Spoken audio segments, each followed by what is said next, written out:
Buenas tardes, una nueva edición de Canal del Sistema. Los textos los encontrarán en reconquistasTV.blogspot.com y una vez allí contenidos programas. Todos los videos se suben automáticamente a Odysee. En los comentarios está el enlace. También los encontrarán en el blog en link videos. Todos los videos se suben en bloques separados al canal de Telegram, el Gran Sistema TV, con mayúsculas y separado. Esta semana levantaron el programa 826 y fui apercibido. Por otro lado, YouTube no permite la publicación del enlace de otras plataformas. Por lo tanto, cuando paso el enlace de Odysee no se puede entrar. La forma de ingresar es copiando el enlace y entrar por Google. Consecuencia de esto, el último programa de Odysee es el que tuvo menos vistas desde que comencé a publicarlo hace 6 años. Solo 500 personas. Es decir, a la gente no le interesa no solo el tema de salud y vacunas, tampoco los informes acerca de los peregrinos que no tienen difusión en las plataformas con censura. Y hay que evaluar si vale la pena arriesgarse para 500 vistas. Bueno, voy a comenzar de una forma diferente. El gobierno profundizó en las últimas semanas su ajuste en el sector energético y amenazó con privatizar las principales centrales productivas del país, entre ellas la importante Nucleoeléctrica Argentina Sociedad Anónima. Carolina Comar Varela, investigadora de la Comisión Nacional de Energía Atómica y delegada general de la Junta Interna, explicó que los trabajadores están alertas frente a estas noticias y que no van a dar a la batalla perdida. Lo estamos viendo con muchísima preocupación. Vemos con preocupación el desguace de todo el sector nuclear. No es solo el avance sobre la privatización, sino también el desfinanciamiento, recortes de personal y los bajos salarios en todo el sector. No hay plata para funcionar, los salarios están bajísimos. Hoy se están yendo compañeros porque los sueldos están bajos y los sueldos están mejor afuera. Y puso un ejemplo contundente. Donde yo trabajo, el 80% de los trabajadores están cobrando por abajo de la línea de pobreza. Eso hace que se vayan, que renuncien. Según contó, en el sector, el ritmo de 30 pedidos de licencia sin goce por mes. No son renuncias en sí ahora, pero en 6 meses parte de ellas terminan siendo renuncias. Es terrible, porque la gente que se pierde es muy formada en todos los puestos. Y tenemos más de 70 años de historia. Venimos de hacer la extensión de vida de embalse. Eso nos generó experiencia para poder hacer un reactor de ese estilo, más el entramado industrial alrededor. Y luego dijo, de todas formas, estamos en resistencia y vamos a dar la batalla, no vamos a dar la batalla por perdida. Yo creo que se puede ganar. Ayer pensamos cómo contar en cómo afecta el día a día, y pensamos que a nosotros francos nos decía que la luz se iba a cortar porque la energía no alcanza. Y 2 meses después de que van a poner reactores nucleares para alimentar los subs de inteligencia artificial de Google. Todo es energía. Pero lo que finalizó. Poner una cosa al lado de la otra queda claro de energía para quién. No para el pueblo, para que la gente viva mejor. Hoy por hoy los reactores que anuncian no es el Karen, es una patente de Estados Unidos y por ahora solo una compañía que cotiza en bolsa. La contrapartida, el mensaje para Milei. Regresan las misiones de la NASA y un satélite fabricado en Argentina será parte de la hazaña espacial. Se llama Atenea y fue desarrollado por la Comisión Nacional de Actividades Espaciales, la CONAE, junto con 3 universidades públicas, 2 institutos de investigación y una empresa. Es el único satélite latinoamericano elegido para integrar Artemis II, cuyo lanzamiento está previsto para febrero de 2026. Para la gente joven, que no está enterada de muchas cosas, les recuerdo que el 23 de diciembre de 1969, en un vuelo suborbital utilizando la tecnología y los cohetes propios del país, Argentina lanzó al espacio un cohete con un mono que tuvo como objetivo estudiar los efectos del viaje espacial en un organismo vivo y fue un éxito. El mono murió 22 años después de su histórico viaje. Argentina se convirtió en el cuarto país del mundo, reitero, cuarto país del mundo, en llevar un ser vivo al espacio. Un hito para su incipiente política espacial. ¿Nos comprenden ahora cuando relatamos lo que cortaron a partir de 1976? Los guerrilleros apátridas que generaron las condiciones para que tomen el poder los militares al servicio del imperialismo y la masonería. ¿Dónde estaríamos ahora si hubiésemos seguido desarrollándonos? Vean las fotitos del mono Juan.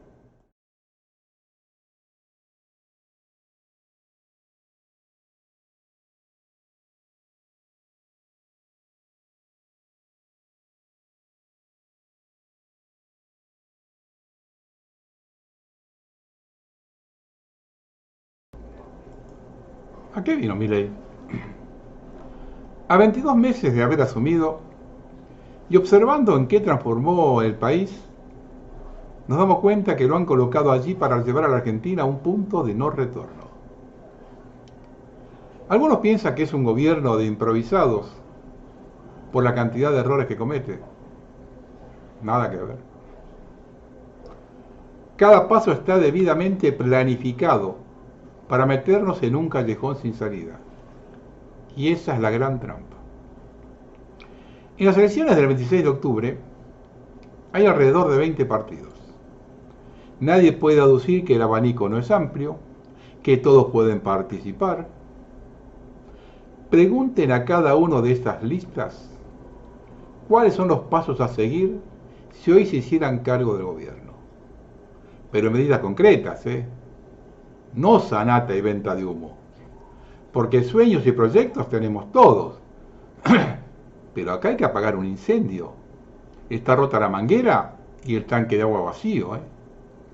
Y al que no dé soluciones en 48 horas se lo llevan puesto.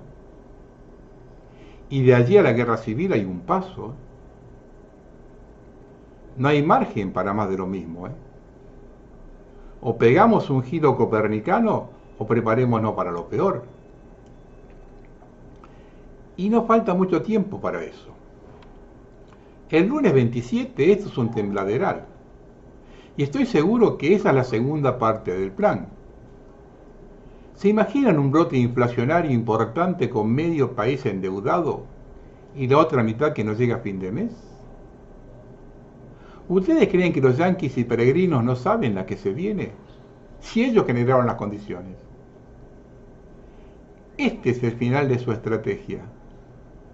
El camino a la disolución, no solo territorial, sino familiar, personal. Eso termina en 4 o 5 republiquetas, ninguna autosuficiente, de explotación primaria y con 80% de pobreza. Esa situación en el siglo XXI no tiene retorno. Vean lo que resumió este diputado en el Congreso. La estafa Libra, la coima de la Andis, el contrato entre Banco Nación y Tech Security, los pedidos de retornos a cambio de cargos en el PAMI y en el ANSES, la venta de candidatura de los muchos que están ahí, los pedidos de coima a cambio de reuniones con el mismísimo presidente de la Nación, las valijas que pasaron sin control por la aduana en Aeroparque, el caso Tilar Banco Nación, el vaciamiento de IOFA, Petovelo y los sobresueldos en desarrollo social, Petovelo y la omisión de entrega de alimentos almacenados por el gobierno y siguen las firmas. El presidente de la Nación muchas veces dijo que no iba a cubrir ningún funcionario sobre el que pesara alguna sospecha de corrupción e incluso dijo que le iba a cortar las manos a algunos si robaba. Hay un patrón que se repite en muchos de estos casos y hay un nombre que se repite en muchos de estos casos. Ese nombre es el de Karina Milei, que parece que finalmente muerde más que Conan, señor ministro. La pregunta es, ¿qué van a hacer con Karina Milei? ¿Ustedes creen que esto es casual? ¿Que el régimen no sabía quién colocaba en la presidencia? Con Milei se cae la esperanza de toda la juventud. 4 años de Macri, 4 de Alberto, 2 de Milei. 3 candidatos con distintos perfiles en 10 años. ¿Cómo piensa que van a creer en alguien nuevo? Es una maniobra magistral, hay que reconocerla. Mire, al Movistar Arena lo van los cucas, ¿eh? Cualquier entrada cuesta como mínimo 50.000 pesos.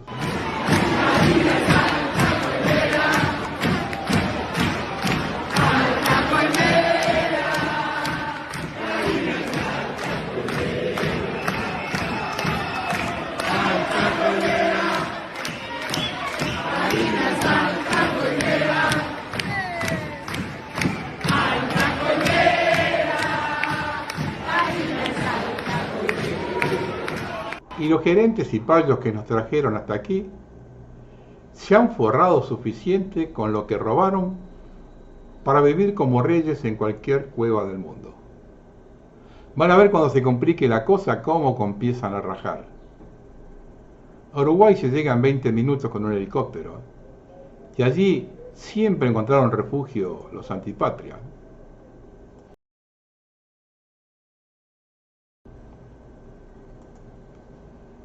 Y también vino a generar negocios.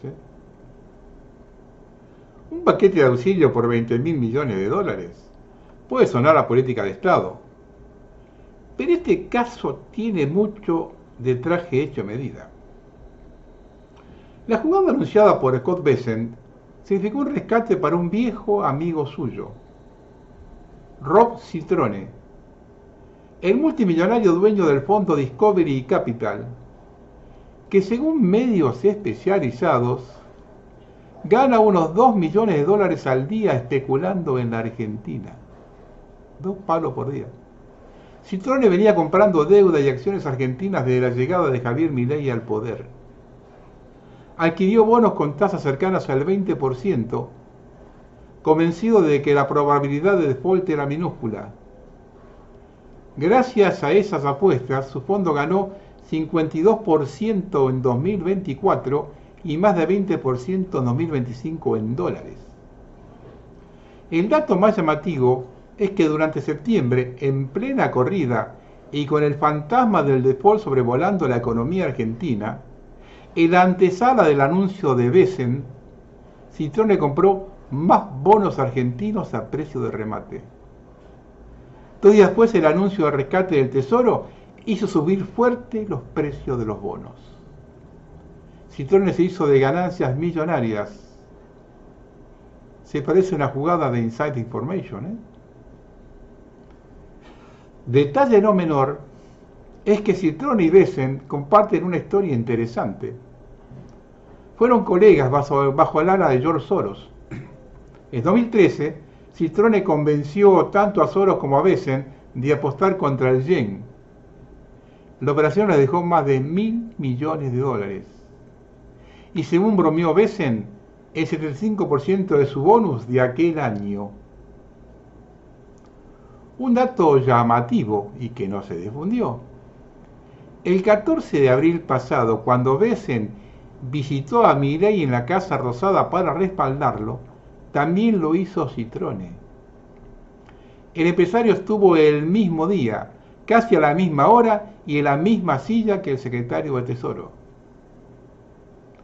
No hay que descartar que este salvataje no sea otra cosa que abrir una ventana para que su amigo Citrone y otros financistas norteamericanos puedan vender a buen precio y salir de la Argentina con menores pérdidas. Una fuga de capitales que el propio Caputo favoreció durante el gobierno de Macri.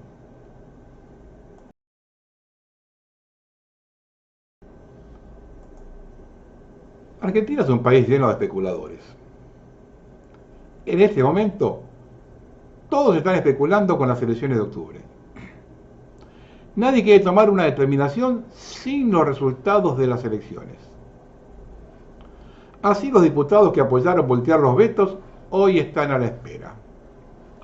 La Corte Suprema, que hace 3 años tiene cajoneado el pedido de extradición de Fred Machado, también mira el 26 de octubre. Otros que especulan son los gobernadores, que hoy critican al presidente y reclaman por cosas que Milei le sacó cuando ellos mismos le aprobaron la ley bases. Una verdadera hipocresía. ¿Nunca se preguntaron qué hubiese pasado si durante la pandemia gobernaba Milei? Es un mensaje donde se destaca la falta de memoria. Mientras todos especulan, el gobierno sigue avanzando. Milei autorizó el ingreso de tropas norteamericanas para el ejercicio por decreto, cuando lo debe autorizar el Congreso. Pero como detrás está el tío Sam, y están con la expectativa si el gobierno de Estados Unidos acude al salvataje, todos violín en bolsa. No sea cosa que no los inviten a la embajada el 4 de julio. El que no tiene margen para especular es la población. Pase lo que pase con las elecciones, el derrotero a seguir es igual de trágico.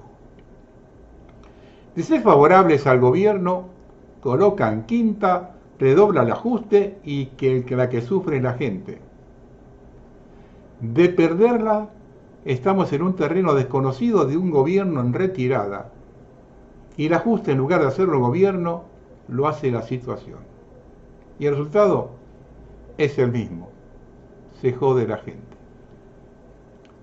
Vamos a colocarle el número para que se entienda mejor. Después de octubre viene una devaluación sí o sí, ya sea porque los dólares no alcanzan o por la exigencia de Trump y el Fondo Monetario. Yo recuerdo 2 devaluaciones programadas. Programadas, porque después hubo otras que fue el despelote. Programadas. La primera fue en abril de 1981, cuando se van Videla y Martínez Dios. Luego de 5 años de dólar subvaluado, el nuevo ministro Lorenzo Sigó devaluó la moneda en un 30% y dijo su famosa frase: el que apuesta al dólar pierde. Con su devaluación del 30%, el dólar cotizó en abril 3.200 pesos. 2 meses más tarde, en junio, su valor era 7.200 y en noviembre 11.100. La otra fue la de Duhalde en 2002. Luego de casi 10 años de la convertibilidad 1 a 1, devaluó un 40%, por lo que en enero pasó a cotizar 1 peso con 40. En septiembre ya costaba 4, es decir, con un aumento del 380%, a pesar que la inflación había sido solo del 41%. Hay 2 cuentas para hacer. Una es un promedio del valor de compra por medio del Banco Central que hizo la semana pasada de los dólares de las señaleras. Los pagó 2.262 pesos. No son pocos los que piensan que ese es el piso. Otra es la evaluación que hacen muchos analistas económicos, que el precio de equilibrio estaría alrededor de 3.000. Lo que lo comparan con lo acontecido en los 2 ejemplos que di antes, piensan en 4.500. ¿Tiene idea de la catástrofe social que significaría eso? Lo más grave es que se llega a ese valor en cualquiera de las circunstancias. Los ejemplos que di de las evaluaciones anteriores dan la noción hacia dónde puede llegar una devaluación que el gobierno tiene que hacer sí o sí, agravado porque debería hacerla en un escenario de desprestigio y que no está acostumbrado a reflexionar, mucho menos a asumir culpas. Un gobierno que cae por donde menos se lo esperaba. Podríamos pensar que la receta económica no era la apropiada, que ya había fracasado otras veces. Pero el refuerzo de la gente joven que lo llevó a ganar lo hizo por su discurso anticasta, que era como decir anticorrupción. Que haya caído por eso estaba fuera de todo cálculo. Como si fuera la crónica de una muerte anunciada, se dio por etapas: la estafa Libra, las coimas en discapacidad y la conexión narco. Pero además son improvisados, dejan todos los dedos marcados. Siempre se sospechó de la corrupción. De hecho, Cristina hubo que hacerle varios juicios y aún así en algunos casos quedan dudas. Acá en todo sentido se le hicieron fácil a la justicia. Y encima niegan todo con las pruebas arriba de la mesa. Milei en el primer año arreglaba todo a los gritos. Cuando las balas le pasaron cerca, se descubrió que vivía alejado de la realidad. Ni siquiera cuidado en las formas. El abogado de Milei en el caso Libra, Francisco Neto, que es el representante legal del narco Frei Machado. Viven negando hechos que son comprobados y acusan de todo al kirchnerismo, cuando los 3 casos de corrupción no tienen nada que ver.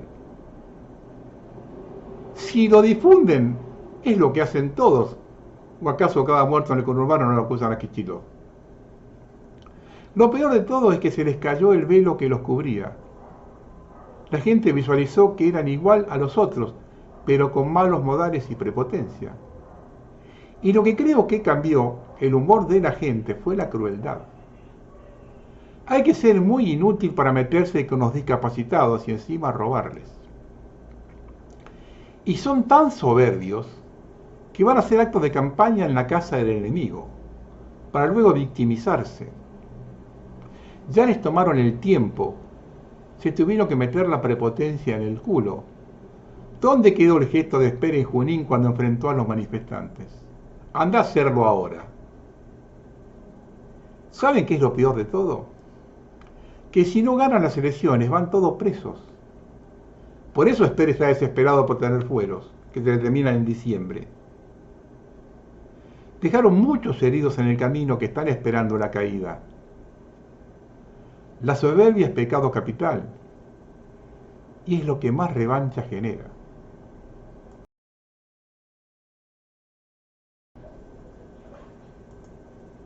En el Congreso de Estados Unidos hay mucha resistencia al salvataje de Trump a Milei. Grupos agrícolas vinculados tanto a demócratas como a republicanos hacen lobby para impedirlo. Es peor. Todavía sectores muy vinculados a lo que acontece en la Casa Blanca comienzan a observar que Milei no está capacitado para manejar la Argentina en los escenarios que se avecinan. Aseguran, textual, Milei está terminado políticamente, su hermana es corrupta, su ministro de Finanzas es un trader que trabaja con información interna. Echaron a perder 15.000 millones del Fondo Monetario y otros 15.000 de reserva de su Banco Central, sosteniendo una moneda de mierda. Textual. Y ahora el Tesoro quiere que los contribuyentes de Estados Unidos dupliquen su apuesta a esta estupidez. O este estúpido, la traducción es la misma. Y agrega que Milei es un fraude. Llegó, traicionó a todos los conservadores y los libertarios que lo apoyaban y está terminado. Se fue al tacho, textual. Los que todavía lo defienden le piden un gabinete de unidad nacional. El tema es que cualquier extrapartidario que quiera acercarse va a poner como exigencia que la corran a Karina de la mesa de decisiones. Y eso es imposible, porque ambos son una unidad. Es muy difícil que mientras no se resuelva eso, llegue el dinero. Mientras tanto, la Argentina del milagro de Milei sigue avanzando.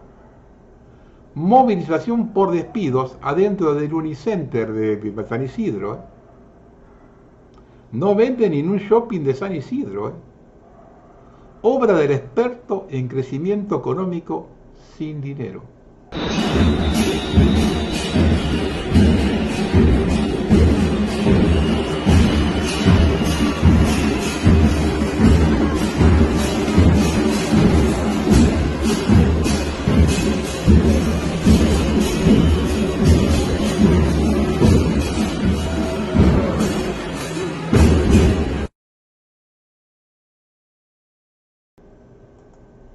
Nos avisaron y no le dimos bola.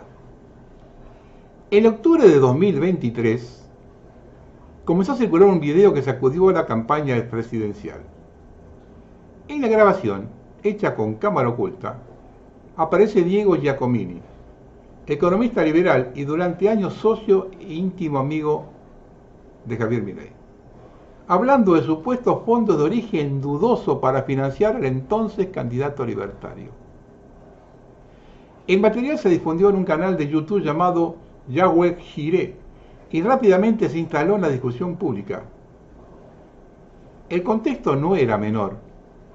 Durante esos meses, analistas como Joaquín Morales Solá y Hugo Alconada Moon habían advertido sobre la aparición de emisarios que ofrecían millones de dólares a candidatos a través de falsos fondos de inversión con nombres sofisticados y folletos impecables. La maniobra parecía diseñada para comprometer a equipos políticos y luego filtrarlos en videos comprometedores. En ese marco, las palabras de Giacomini resultaron explosivas. En el diálogo se lo escucha hablar de aportes canalizados a través de cuentas offshore y el rol de sectores evangélicos conservadores de México, vinculados a los mismos grupos que habían respaldado a Bolsonaro en Brasil.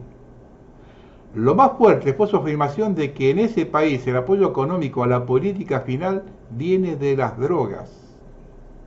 Según Giacomini, esa era la base real de un financiamiento que alcanzaba también a Milei. 2023, ¿eh? El video incluyó además un pasaje sugestivo.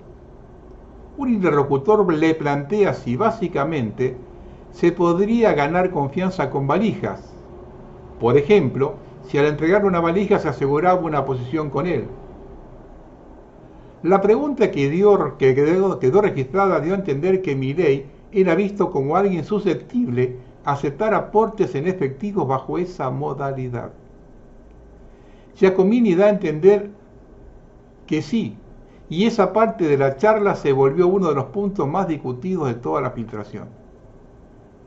La veracidad de la afirmación nunca fue confirmada y el propio Milei la calificó como una operación en su contra. Sin embargo, la sola mención de narcotráfico, religión, valijas y campaña presidencial encendió alarmas en todo el arco político y se reaparece hoy con el narco escándalo de José Luis Esper, el principal candidato de Milei en la provincia de Buenos Aires.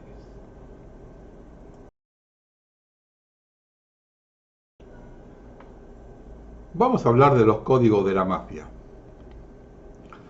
Ahora que se ventiló la vinculación de Esper con los narcos, salió a relucir que el juez de Giorgi tenía dormido una causa contra Esper desde hace 2 años, o más.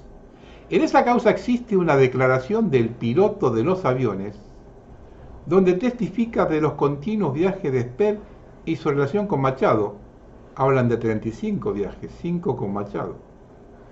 Ahora se corre el riesgo de que 5 con Machado dentro, 35 en total, 5 con Machado de acompañante. Ahora se corre el riesgo de que este juez pida la remisión de la causa abierta en San Isidro para unificarlas. Todos sabemos qué acontece cuando entran a Comodoro Pi.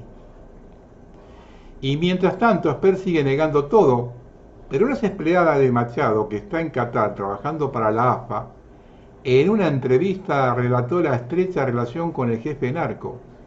Dijo textual, refiriéndose a Esper, le gusta más la plata que el dulce de leche. Ahora bien, si la mujer trabaja para la AFA, es un mensaje del Chiquitapia, ¿eh? Se pelearon con todos los que estaban esperando, ¿eh? Por otro lado, Jorge Yoma dice que en 2022 lo vinieron a ver los abogados al estudio para contratarlos para que se intercedieran con el procurador Casal para frenar la extradición de Machado. Pregunta, ¿tiene algo que ver la demora en la extradición que el abogado de Milei y Machado sea el mismo? Pero si hablamos de la vergonzante justicia argentina, debemos remitirnos cuando le colocaron estiércol en la puerta de su domicilio, lo que tenía destino de simple contravención municipal, se convirtió en una causa penal federal por amenazas colectivas o activas, atentado contra el orden público y hasta una potencial asociación ilícita. Así lo describió en el expediente la jueza Sandra Arroyo Salgado, titular del juzgado Federal 1 de San Isidro, siempre solicita a la hora de congraciarse con el poder. Pregunta, ¿por qué no intervino ante las amenazas de Milei o del mismo Esper? Esper y Patricia Burri le pidieron a Río Salgado el mayor ruido posible. Ella ordenó allanamientos y pericias que derivaron en la detención de 7 personas. Los primeros en caer fueron Alesia Baigar, funcionaria de la gobernación de la provincia de Buenos Aires, su expareja y su madre de 70 años. Días después detuvieron a 4 personas más, entre ellas Eva Mieri, concejal kirchnerista de Quilmes. Abaigar estuvo 11 días detenidos y otros tantos con domiciliaria. Mieri fue liberada después de 10 días presa.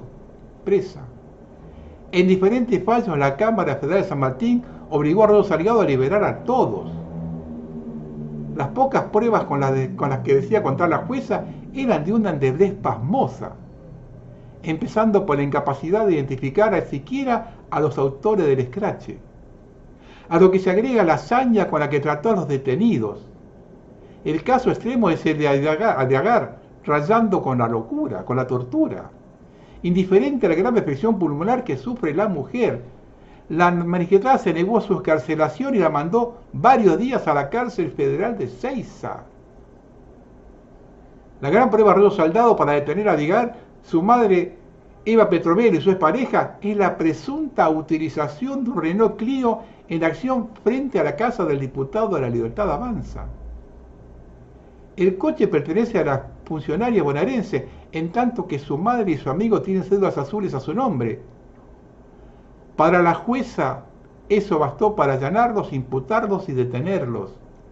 A Pietrabaro la liberó relativamente rápido, pero se quedó con su teléfono jodiéndolo con su trabajo como psicóloga. ¿Qué habrá pensado Esper con esto de las detenciones con las cédulas azules? Ya que el diputado supo tener a su nombre la cédula azul de una camioneta blindada ligada al narcotráfico. Tras esa frustrada experiencia electoral, Esper y Etchepare rompieron su sociedad. Un rumor nunca confirmado ni desmentido por ellos dice que el verdadero motivo de la ruptura fue una mexicaneada con mucho dinero en juego. ¿Quién estafó a quién? ¿O los dos estafaron a un tercero? Difícil saberlo. Hoy Etchepare se declara opositor al gobierno del que Esper es el máximo candidato en las próximas elecciones. Al menos desde 2010, Machado figura en causas judiciales vinculadas al narcotráfico y al lavado de activos, tanto en Argentina como en otros países. Particularmente se apuntó a su empresa Sud Aviation Company como intermediaria en la venta de aviones para bandas narcos. En un expediente del Poder Judicial Español revelado en 2021, figura como arrendatario de aviones para los hermanos Gustavo y Eduardo Juliá, hijo del ex jefe de la Fuerza Aérea durante el menemismo, José Juliá. Ambos emprendedores fueron condenados en Barcelona por haber trasladado desde Seiza 1 tonelada de cocaína. A Machado también le adjudicaron servicios exclusivos de taxi aéreo contratados por Federico Elascar, turbio financista que salteó a la fama después de, tras confesar por televisión, haber trabajado para Lázaro Báez. Estas son las relaciones del hombre que se manifiesta impoluto. Le dijeron de todo en la reunión de la comisión y con una tremenda demostración de cinismo siguió como si nada. Milei lo sigue apoyando, reitera que es una operación. Al principio pensaba que es el único caso que yo recuerde que un presidente se inmola con un fusible. Pero cuando recordé esto, se me aclaró todo. De hecho, si yo tuviera que elegir entre el Estado y la mafia, me quedo con la mafia. Porque la mafia tiene códigos, la mafia cumple, la mafia no miente y sobre todas las cosas, la mafia compite. Entonces comencé a atar cabos. Esper dice que trabajó para una mina en Guatemala. Fred Machado era el dueño de esa mina, con la que lavó 80 millones de dólares, de los cuales 30 millones fueron en Argentina. Machado tiene una explotación por la cual es el principal proveedor de arena de silicio a Vaca Muerta. Con la minería es donde más se daba dinero. Milei dijo hace unos años que trabajó en contabilidad para los narcos. Tienen el mismo abogado los tres. Un juez tiene cajoneada una causa. La Corte Suprema una extradición. El abogado de los tres presenta una nota en la Corte mintiendo que la causa en Estados Unidos había cambiado. La Corte, sin investigar nada, la remite al juez de Neuquén para hacer tiempo. Dicen que combaten el narcotráfico y tienen un ministro de Justicia que vivió defendiendo narcos y el abogado del presidente que es abogado de un narco juzgado en Estados Unidos. ¿Alguno tiene dudas del motivo por el cual el gobierno eliminó controles contra el lavado de dinero? Esper se aferra a sus cargos para seguir teniendo fueros. El presidente, a pesar de la opinión de todos, repito, de todos, incluso su hermana, decide sostenerlo. Si tiene 4 patas, ladra y mueve la cola, es perro. Y Patricia Bullrich, ya convertida en una caricatura, a la mañana dice que no pueden tener como candidato a alguien vinculado al narcotráfico y a la tarde dice lo contrario. Y el jueves pasado marcó su despedida. Lo mismo que hizo siempre pasando de un bando al otro, según su propia conveniencia. Total, ella será senadora, por la mayoría o la minoría. Y cuando se caiga Milei, si te he visto, no me acuerdo. Nunca se hizo responsable de nada. Al hundirse el barco, lo primero que huyen son las ratas. Dijo que tiene la vara muy alta. Con el caso Libra, las coimas en discapacidad y la conexión narco, ¿se debe referir a la vara de un enano o la que está tendida entre 2 botellas de tinto?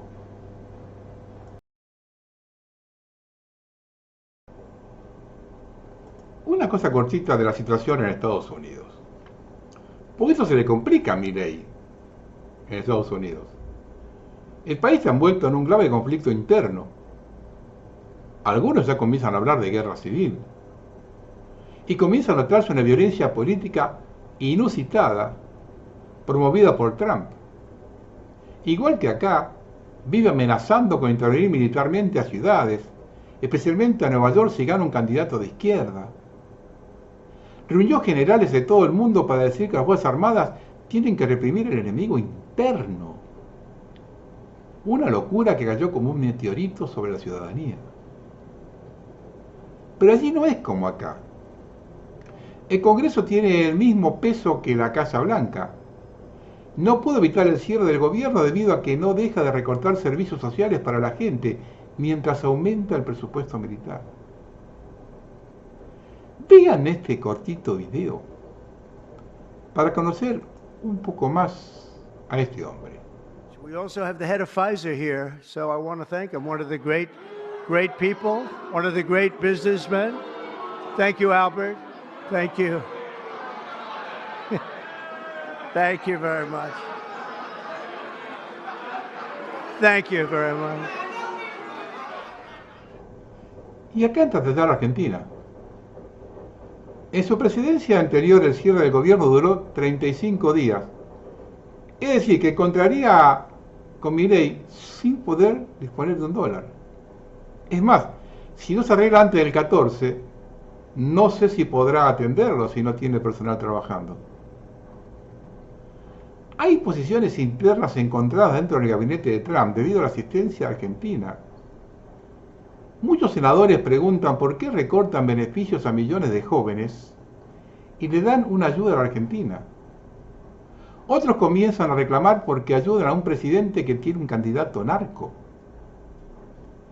El jueves el secretario del Tesoro dijo que no hay dinero fresco, que la ayuda es un swap de monedas para repasar el chino, y acá se abren 2 problemas. El primero, que no viene dinero fresco, y están gastando más de 400 millones diarios para sostener el precio hasta las elecciones. El segundo, ¿cómo hace Milei para cortar con China, nuestro segundo cliente? Y hay algo adicional. El acuerdo con Estados Unidos de colocar una base militar tiene repudio del 71% de la población. Puede ser un salvavidas de plomo. Este gobierno está terminado por donde lo analicen.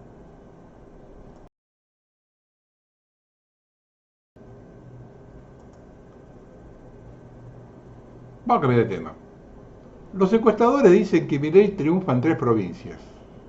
Una de ellas es Mendoza. Che, ¿vos lo conocés a Hugo Ojeda?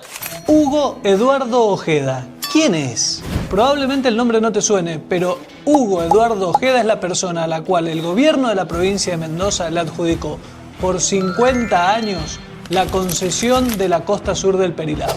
Te tiro un dato. Creó la empresa Potrerillos Resort una semana antes de que se presentaran las ofertas para la licitación de Potrerillos. ¿Querés otro dato? Dijo que iba a conseguir 10 millones de dólares de inversión que nunca aparecieron. Creó la empresa 2 minutos antes de la licitación. Prometió inversiones que nunca llegaron. 3 años pasaron desde que fue adjudicado.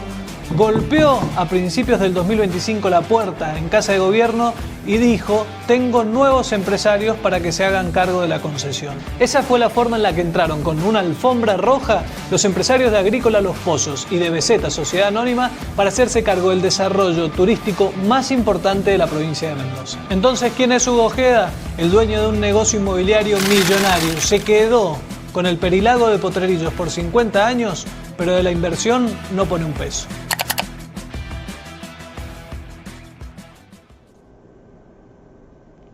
Tierra de nadie. Acá les voy a pasar un videito. No soy de hacer estas cosas, pero bueno, ya lamentablemente no podemos ni transitar por nuestros arroyos, ¿sí? Arroyo Uspallata, miren.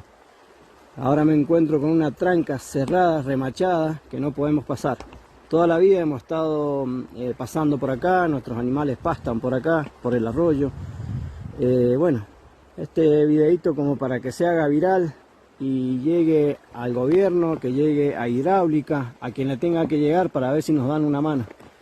Estamos acá en el arroyo Uspallata y no podemos pasar. No tengo problema, no es mío el lugar, pero bueno, por lo menos que dejen una puerta para poder pasar. Algunas charlas de Quincho. Recuerde que en los textos están las fuentes.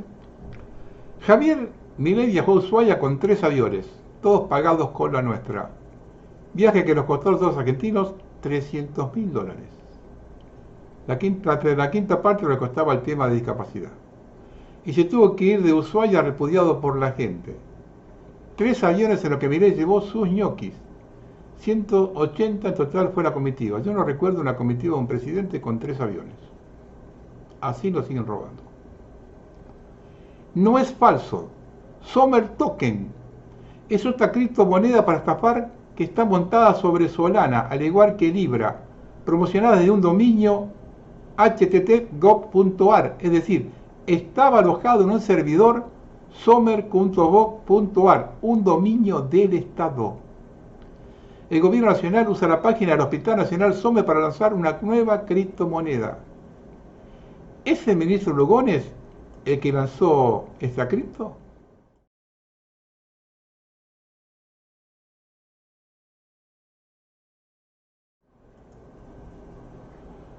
Tercer pedido de la Auditoría General de la Nación para que Luis Caputo diga dónde está el oro jugado y nuevamente se niega a dar la información.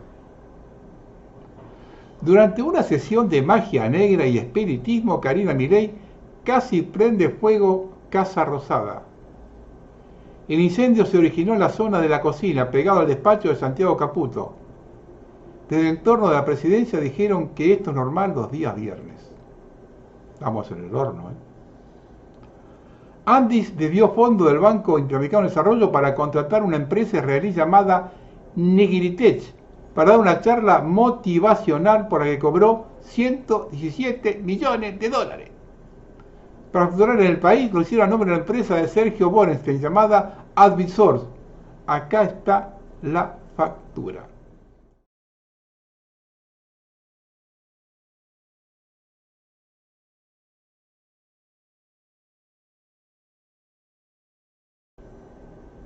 Un par de cosas del ángel de la paz.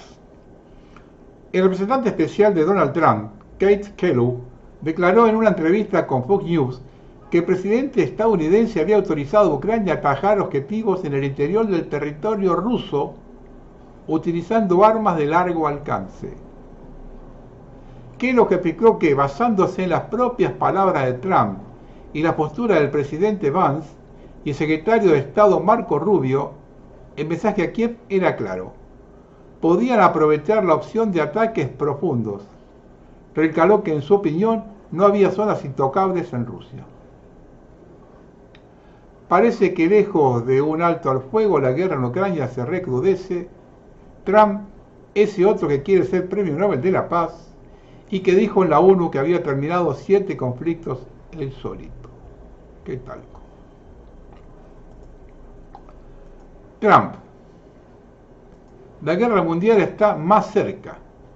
A Putin le importó un carajo y no respeta el liderazgo de Estados Unidos. Este hombre vive en el pasado. Como llevo tiempo explicando, a contracorriente de las narrativas de mentes actuales, Putin no es amigo de Trump. Putin, como todo el establishment del poder ruso, es un excomunista soviético de la KGB y por razones ideológicas y estratégicas detesta a Estados Unidos.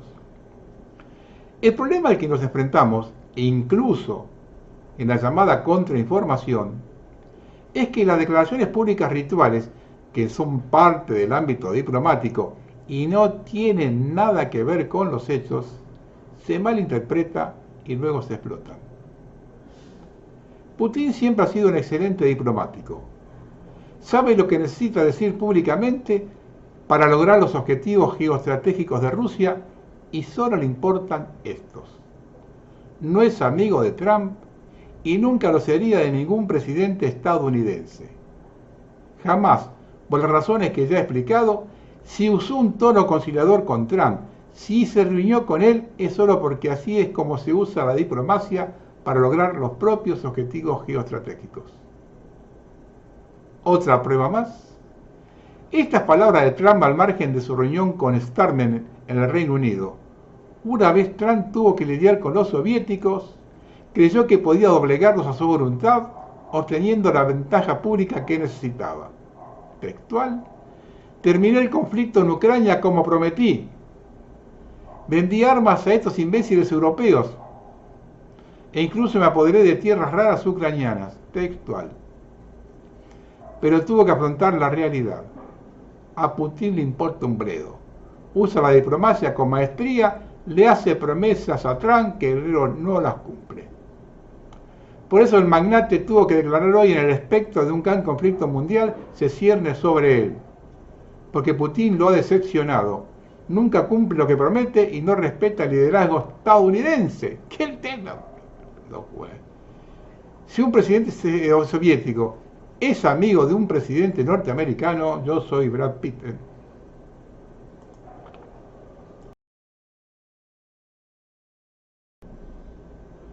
Bienvenidos al nuevo orden mundial. El Reino Unido planea lanzar una aplicación de identificación digital llamada Gov United Kingdom Wallet para finales de 2025. El gobierno británico avanza con un plan para introducir un sistema obligatorio de identidad digital con importantes consecuencias para los ciudadanos que no lo adopten.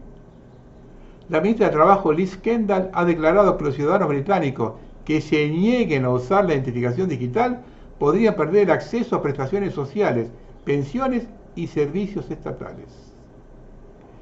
Este sistema, que implica la plena integración de la identificación digital con los servicios públicos, forma parte de un proyecto más amplio que incluye la propuesta de una credencial digital universal llamada BritCard, diseñada para verificar el derecho de las personas a vivir, trabajar y alquilar en el país. El gobierno laborista está evaluando actualmente la implementación de esas medidas. El gobierno británico ha anunciado que la identificación digital no será obligatoria en principio, pero ha reconocido que la tecnología está en desarrollo y que el público podría no ser plenamente consciente de sus beneficios en materia de privacidad y seguridad. Sin embargo, declaraciones recientes sugieren un cambio de rumbo, con amenazas de exclusión de los servicios públicos para quienes no cumplan. El sistema de identidad digital se introdujo previamente con el proyecto Verifiqui en 2013, pero fue ampliamente criticado por no cumplir sus objetivos ni responder a las necesidades públicas.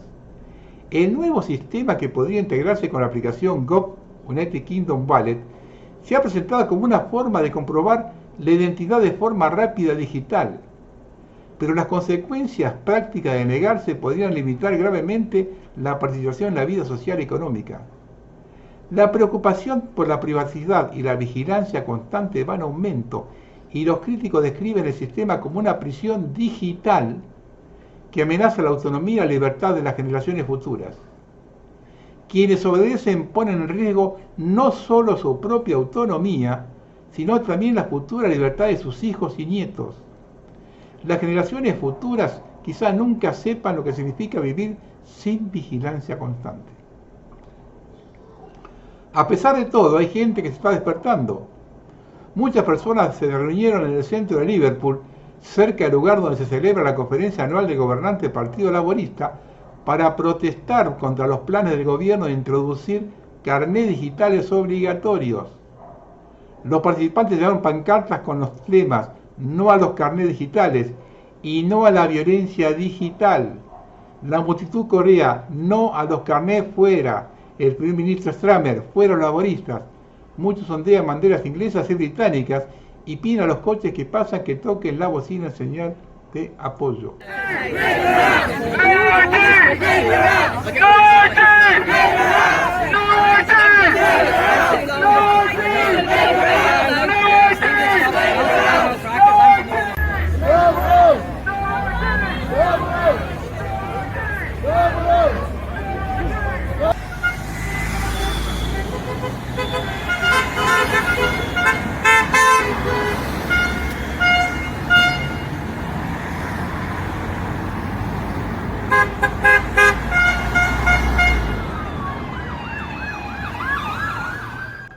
Yo insisto con esto porque todo esto después viene para acá. El proyecto de ley para la introducción del sistema de identificación digital en Suiza fue respaldado por el Parlamento por amplia mayoría. Sin embargo, un comité opositor planteó la preocupación de que no se pudiera garantizar la privacidad de los datos de las personas usuarias de este sistema. El comité recogió más de las 50.000 firmas necesarias para activar el referéndum contra la ley ya aprobada en el legislativo. Por ello, la ciudadanía tuvo que decidir el futuro de esta ley en las urnas. El resultado, muy cerrado, permitirá su introducción programada para 2026. Algunos países en Europa, en el mundo, ya han comenzado a implementar los sistemas de identificación digital SID en Europa. El pionero fue Estonia. Hoy cerca de 10 países lo han introducido. Bienvenidos al nuevo orden mundial.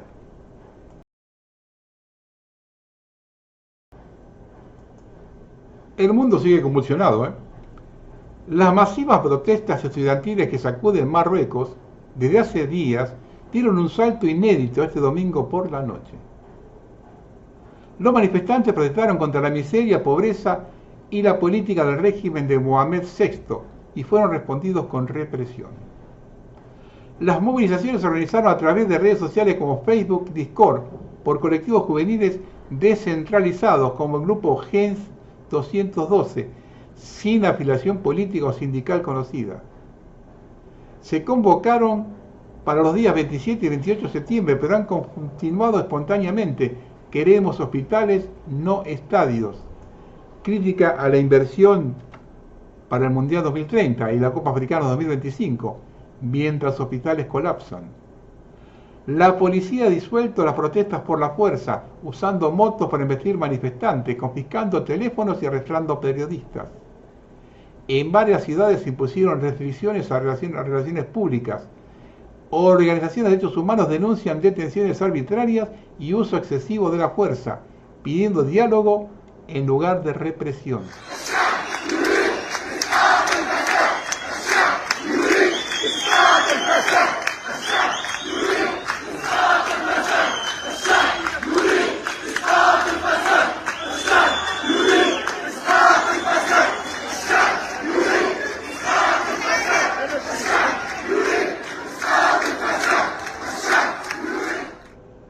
Dos manifestantes en Marruecos incendiaron la sede del Ministerio de Justicia.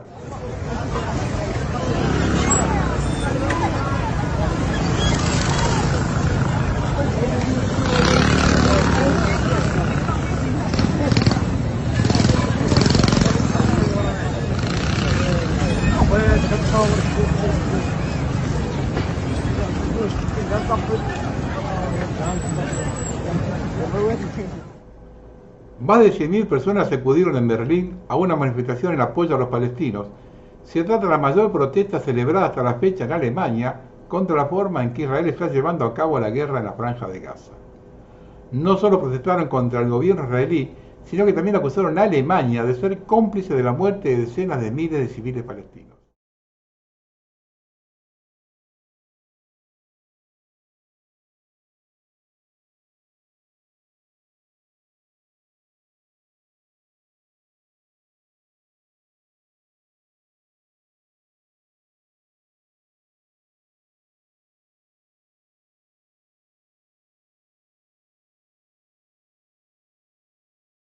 El presidente de Madagascar anunció este lunes 29 la disolución del gobierno en medio de intensas protestas juveniles desencadenadas por los frecuentes cortes de suministro de agua y electricidad en el país. Estas manifestaciones que comenzaron la semana pasada y se han extendido por 3 días consecutivos han sido las más grandes en años en la isla del Océano Índico, inspiradas en los movimientos Gen Z de Kenia y Nepal.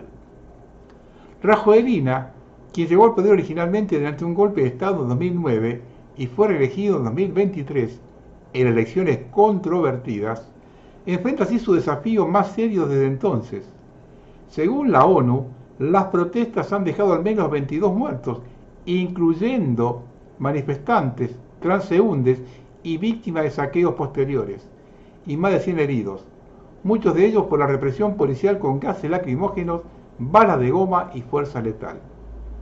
La alta comisionada de las Naciones Unidas para los Derechos Humanos señaló que algunas muertes fueron causadas directamente por las fuerzas de seguridad, mientras que otras ocurrieron en actos de violencia y saqueos por parte de grupos no afiliados a los manifestantes.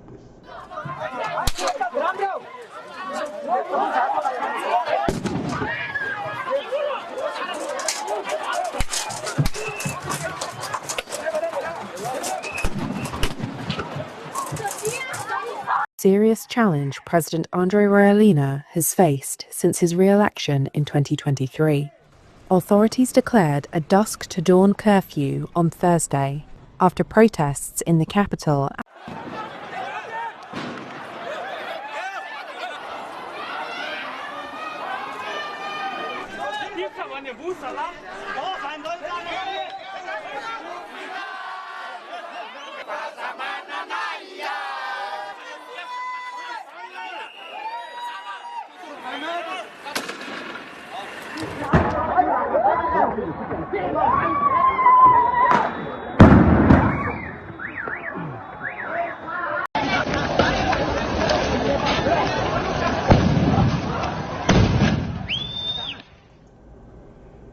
En un contexto de protestas masivas contra la presidenta interina de Perú, la Asociación Nacional de Periodistas ha denunciado agresiones por parte de agentes policiales hacia periodistas y fotógrafos que cubrían los hechos.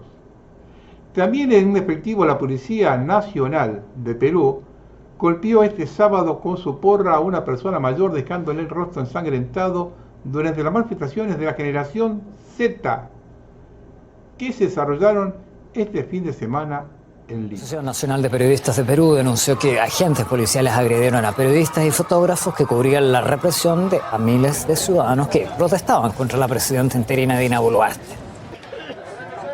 Se reporta que varios reporteros también fueron obligados a retroceder junto a los manifestantes por agentes que lanzaron gran cantidad de gases lacrimógenos y golpes. La represión policial a las protestas antigubernamentales en la capital peruana dejó al menos 2 jóvenes heridos.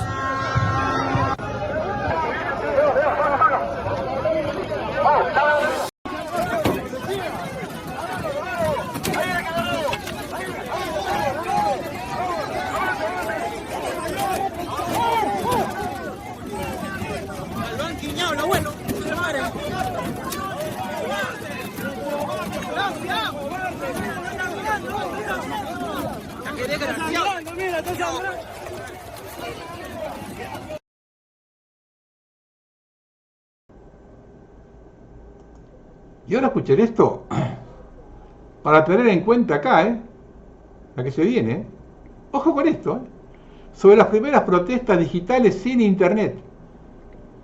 Las protestas en Madagascar, conocidas como la revuelta de la generación Z, están cobrando impulso. Las protestas que han estallado en casi todas las grandes ciudades han trascendido el problema de los servicios públicos. Ahora las calles se llenan de demandas de liberación de políticos de la oposición y de un cambio de rumbo en el gobierno. El punto de inflexión en estas protestas malgaches es la nueva aplicación de mensajería BitChat, creada por uno de los fundadores de Twitter, Jack Dorsey. En la aplicación Store, BitChat se ha posicionado como la primera aplicación gratuita en las categorías redes sociales, superando a los gigantes de la industria. La razón es una solución técnica única. La aplicación funciona sin internet. Los mensajes se reenvían en cadena por Bluetooth de un teléfono a otro y cada usuario forma parte de una red en malla activa, un retransmisor de los mensajes de los demás. Los mensajes están cifrados y no se requiere registro ni número de teléfono. Para el movimiento de protesta, esto abre horizontes fundamentalmente nuevos. En situaciones donde el Estado puede bloquear el acceso a Internet, existe la posibilidad de mantener la comunicación. BitChat transforma un grupo de teléfonos en una red autoorganizada y resistente a los bloqueos. Estamos presenciando el primer uso masivo de BitChat en la práctica de las protestas. Si la tecnología demuestra su eficacia en situaciones en crisis, es probable que los participantes en las protestas o los técnicos políticos de otros países la adopten. Recuerden, empiecen a buscarla acá.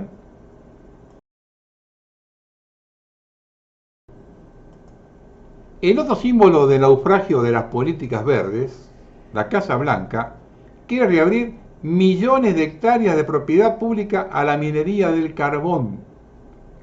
La reactivación de esta industria tiene como objetivo en particular satisfacer la necesidad de electricidad de la inteligencia artificial. El lema de la campaña electoral de Trump para el petróleo se va a aplicar también al carbón.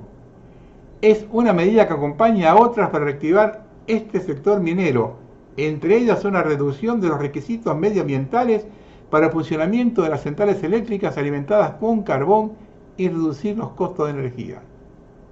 En abril, Trump aprobó varios decretos para impulsar la extracción de carbón con el fin de responder en particular al auge de la inteligencia artificial, que consume grandes cantidades de electricidad para mantener los servidores en funcionamiento.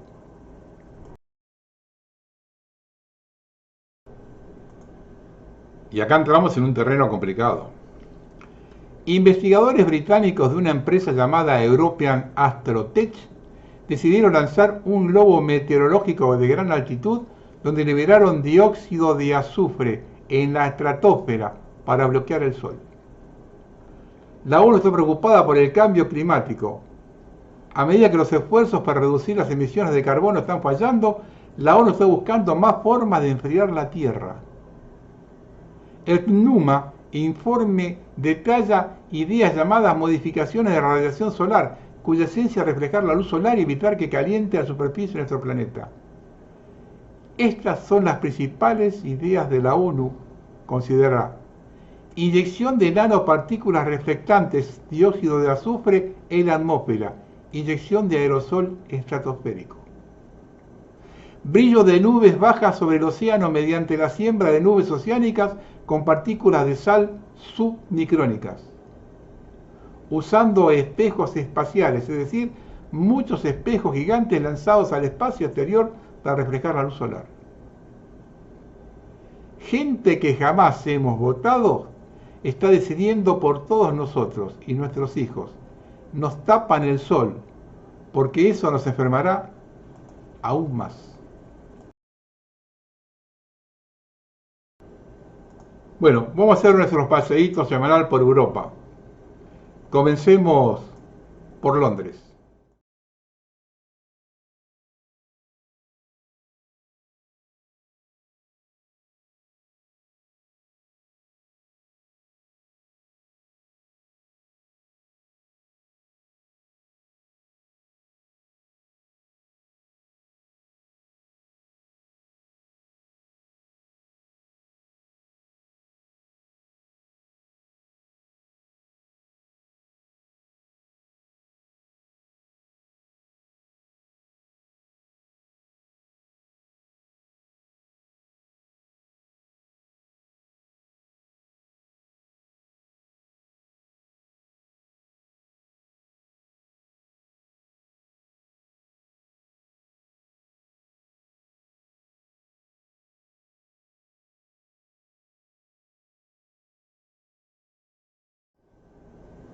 Ahora vayamos a Bruselas. You might think I'm in Morocco, Algeria, an Arab country. Habibi, this is Belgium. Belgium, Brussels. Vamos a los pagos de Messi en Barcelona. So, going into a dodgy street now.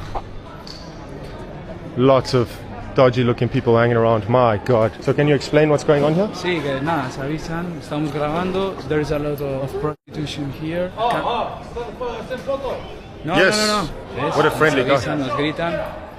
Hay que vigilar ahora las espaldas. No, estamos. Oh, Me está what's your grabando a problem? mí, me está grabando a mí. No, está grabando What's your la calle. problem? Sí puedo grabar la calle. Llama a la policía. Llama a la Está policía. grabando a las mujeres. No, ni con mujer. Ey, tranquila, ¿eh? Sí. ¿Qué? No puedo, hijo de Lejos. puta. ¿Qué? No ¿Qué quiero. lejos? ¿Por qué ¿Qué puto? está- No puedo. No, esto No puedo mi cara. No tu cara. Déjame. Guillem. Déjame. You see? En cualquier ciudad de Italia no cambia el paisaje.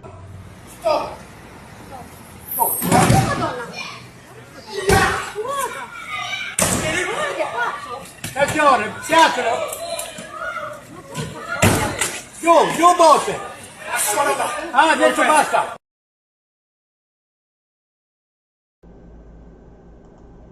Algunas apostillas de un siglo maravilloso.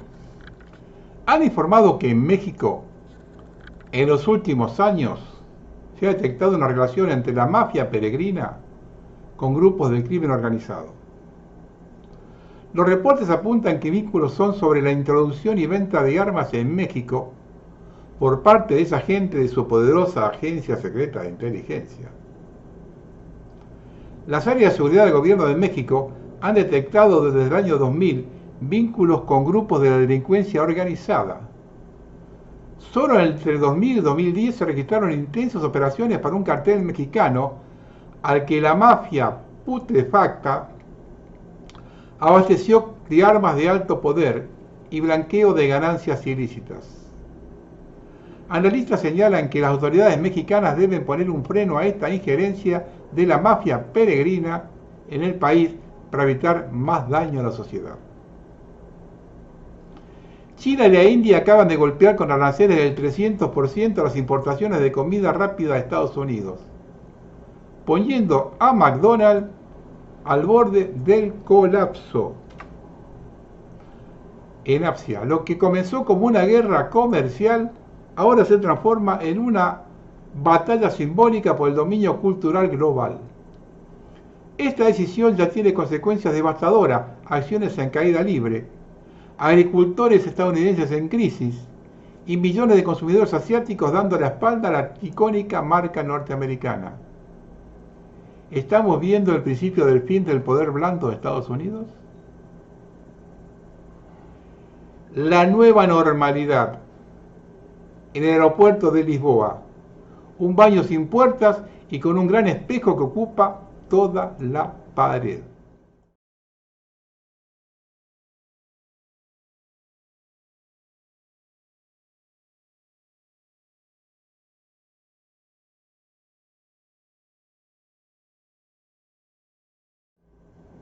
Atención a Rusia, que también aprueban la identidad digital. Primero le metieron la app Max a la población, como alternativa de WhatsApp y Telegram. Ahora esa misma app se ha utilizada para implantar una ID obligatoria. La super aplicación respaldada por el Estado ruso, Max, ha lanzado una versión de prueba de su función de identidad digital, diseñada para permitir a los usuarios demostrar su edad e identidad y utilizar documentos digitales de la misma manera que los físicos. La aplicación de mensajería creada por la empresa tecnológica rusa Contact está diseñada para emular WeChat de China, combinando especificaciones digitales con mensajería y transferencias de dinero, servicios gubernamentales y privados, firmas electrónicas y funcionalidades de redes sociales. ¿Se han dado cuenta cómo actúan los gobiernos? Primero nos meten la puntita y luego cuando ven que nadie se queja y entran por el aro, va el resto. En París, Los versículos del Corán se transmiten ahora por altavoces en las estaciones de subte. Pero si los cristianos intentaran lo mismo en los países musulmanes, serían encarcelados e incluso asesinados. ¿Tuiteas que no te gusta el gobierno? La policía inglesa llega a tu casa a las 4 de la mañana para que los vecinos no puedan verte ni oírte, y te llevan, te arrestan y te condenan a 2 o 3 años de prisión por violar la ley, intimidar, odio y estupideces de ese tipo. Y la moraleja es: los buenos ganan, los malos pierden, y como siempre, pierden los mismos. Italia. En Génova, Italia, los trabajadores portuarios se manifestaron y consiguieron impedir que un barco israelí cargara armas y materiales explosivos desde el puerto de Génova. Los trabajadores portuarios de Génova, Italia. El barco israelí finalmente salió de Génova sin llevar nada. Manifestaciones de los trabajadores, protestas de los trabajadores italianos del puerto, jugándose su sueldo, jugándose represalia, jugándose todo, el pan de sus hijos. Se manifiestan por los niños de otros, se arriesgan por los niños de los palestinos. Hay dignidad en el mundo, claro que sí, y ha de ser apoyada. Bueno, vamos a terminar.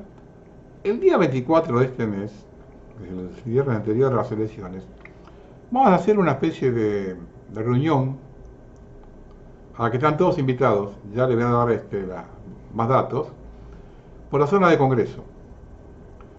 Vamos a reunirnos, esto lo estamos organizando entre 2 personas. La convocatoria va a ser amplia, a todos los que quieran ir. Y bueno, y vamos a conversar, hablar, hacer una especie de debate. Tenemos contratado el salón por 2 horas, así que tenemos que resumir todo en 2 horas porque esto sale bastante caro. En la medida que la gente también nos ayude a seguir con esto, seguiremos, y si no, será debut y despedida, pero bueno. De hecho, el 24 lo vamos a hacer, están todos invitados. Yo cuando llegue sobre la fecha ya le voy a dar exactamente la dirección, el horario y todo. Va a ser un viernes, el viernes 24, a las 7 de la tarde. Va a haber que estar en el horario porque son 2 horas estrictas, las 2 horas ya nos sacan de ahí, o si hay que seguir pagando y es muy caro. Entonces, bueno, la otra semana yo le voy a dar. La idea es que 2 o 3 personas conversemos y después hagamos directamente un encuentro con la gente, preguntas, no sé si llegar a un debate, pero preguntas, respuestas, que participen todos los más que puedan hacer. El salón tiene cierta capacidad para tener unas cuantas personas, así que ya en la semana que viene ya le voy a dar más datos del domicilio. Es en la zona de Congreso, a 3 cuadras de la Plaza Congreso. Bueno. He sabido que los presidentes no mandan nada. Hay un grupo de personas que no se ven en las noticias, no se presentan a elecciones, pero controlan todo. ¿Alguna vez se preguntaron por qué, sin importar quién gane, el sistema nunca cambia? Porque el verdadero poder está en otra parte. Ellos no tienen un nombre especial. Algunos lo llaman la élite, los arquitectos, o simplemente los dueños del planeta. Son banqueros, jefes de multinacionales, dueños de medios y antiguos linajes de sangre. Se reúnen en secreto en eventos que ellos solos conocen y convocan. ¿Y saben qué es lo más inquietante? Nunca dan entrevistas, nunca quedan expuestos, pero sus decisiones afectan nuestras vidas, aunque no lo notemos. Mientras trabajamos para sobrevivir, ellos mueven miles de millones con un clic. Deciden guerras, pandemias, precios, tecnologías y narrativas. ¿Creen que TikTok, Facebook, Netflix son gratis? No lo son. Son las nuevas armas de control. Información es poder y nosotros somos los productos. No importa si somos de derecha o de izquierda, ya eligieron nuestro camino. La verdadera batalla no es entre pueblos, es entre ellos y la verdad. Buenas tardes.